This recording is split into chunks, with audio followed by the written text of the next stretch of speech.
难道就不好奇，仅是5星斗圣后期的天妖皇族族长黄天，他到底是哪来的勇气，胆敢情杀萧炎的大老婆彩铃的？要知道，凭借如今天府联盟的总体实力，咱侥幸哥不去找这群杂毛鸟的麻烦就不错了。对方怎么还有那胆量前来率先找茬的呀？不说6星斗圣的丹塔老祖一人就团灭整个天妖皇族了，就单论那个极度护犊子的血府萧晨，就够对方喝上一壶的了。难不成此人真是有些神经大条的分不清大小王了吗？其实纵观斗破全书，你会发现这个黄天才是最鸡贼的那一个，因为得罪萧炎的事他是一点没少干，但却是为数不多且让整个族群都安然无恙的活到了大结局的存在。自从当初萧炎在不知情的情况下，以他族人尸骸炼制出天妖黄骨翼之后，便与这个种族彻底的结下了梁子。四方阁大会上，凤青儿公然挑衅侥幸哥，结果反被咱老萧给锤得道心差点破碎。远古遗迹中更是出手抢夺，本就是萧炎等人率先发现的龙皇本源果菩提古树的副本当中。身为少族长的九凤联合魂族故意针对萧炎等人，在这之后还跟3大龙王联手，想要擒下身为萧炎小迷妹的紫妍。这些事无论单独拎出哪一件，都足够让整个天妖皇族灭族了。但咱老萧一路有着魂殿与魂族这么个死敌的纠缠，也并未跟这群杂毛鸟一般见识，仅是生擒了对方的少族长跟2名长老，并且东龙岛保卫战结束之后，妖冥也是受萧炎之命的将九凤给放了，仅留了阴皇与坤皇2人以作人质。而现如今黄天不顾这2人生死安危，以及在明知不敌天府联盟的情况下，公然出手擒拿正在九幽黄泉之体修炼的彩铃。黄天也是有着自己小九九的，那就是整个种族血脉在不断退化的问题。当初他能够答应3大龙王共同对付东龙岛，看中的就是北龙王所承诺事后给予他紫妍的尸骸，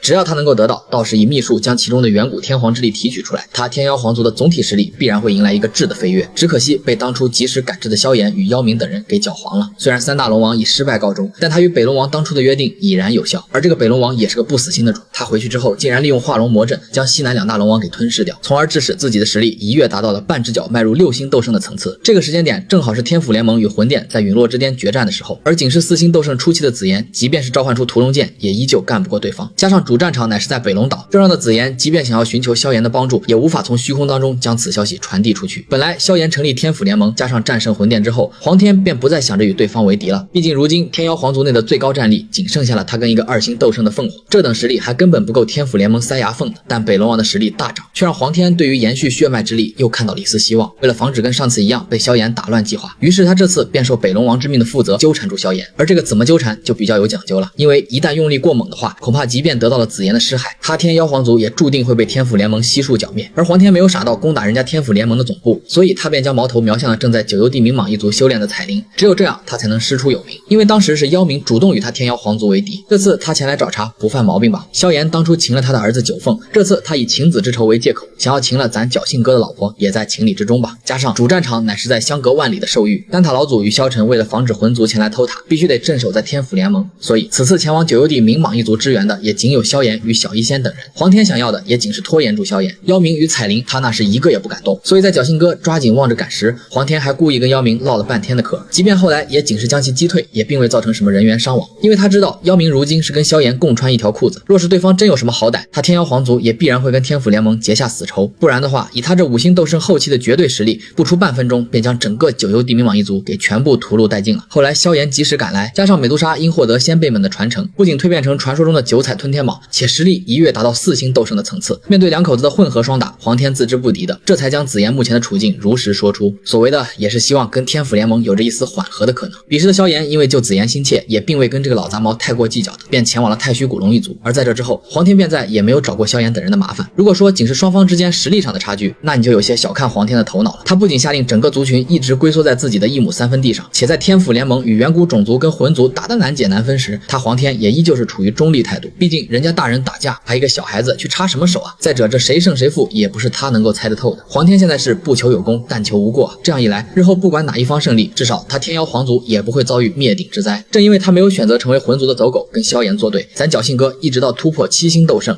甚至后来成就斗帝战胜魂天帝，也未曾找过这个种族的麻烦，而是放其一直存在于斗气大陆之上。这样一看，黄天在所有的反派当中也算是相当有脑子的了。但凡雷尊者跟冰河当时有对方那么一丢丢的心眼儿，也不至于被咱老萧给连根拔